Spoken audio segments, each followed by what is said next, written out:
बहुत समय की बात है, एक गांव में एक भला इंसान रहता था जिसका नाम मनोहर था।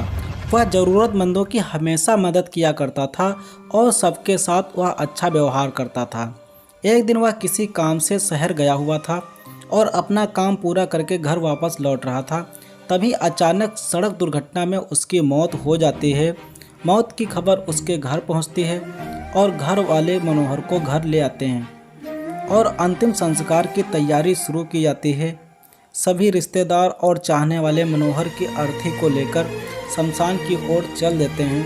तभी एक अमीर आदमी आ जाता है और उस अमीर सेठ ने मनोहर की अर्थी का पैर पकड़ लिया और बोला कि मरने वाले इस मनोहर से मैं 2 लाख रुपए चाहता हूँ। मनोहर ने मुझसे 2 लाख रुपए का कर्जा लिया था, अब मेरा 2 लाख रुपया कौन देगा? पहले मेरा 2 लाख रुपया दे दो, फिर मैं अर्थी को यहाँ से ले जाने दूंगा। अब तमाम लोग यह तमाशा देख रहे थे। अभी उनके दोनों बेटों ने कहा, हम तुम्हारा कर्जा नहीं देंगे, पिताजी का कर्जा है, पिताजी जाने।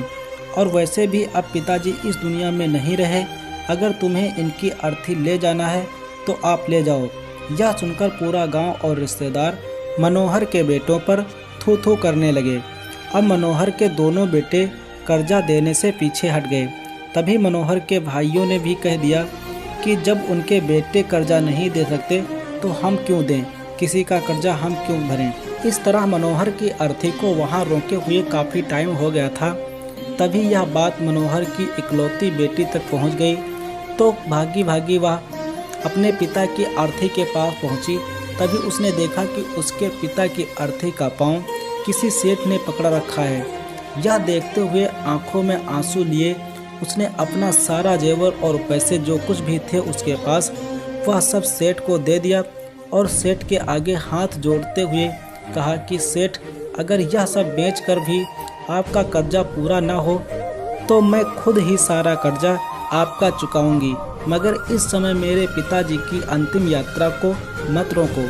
तभी उस सेठ ने मनोहर का पाँव किसी और को पकड़ाकर उसकी बेटी के पास आकर बोला कि मुझे माफ़ कर दो बेटी, दरअसल बात यह है कि मुझे मनोहर से 2 लाख रुपए लेना नहीं बल्कि मनोहर को 2 लाख रुपए देने थे।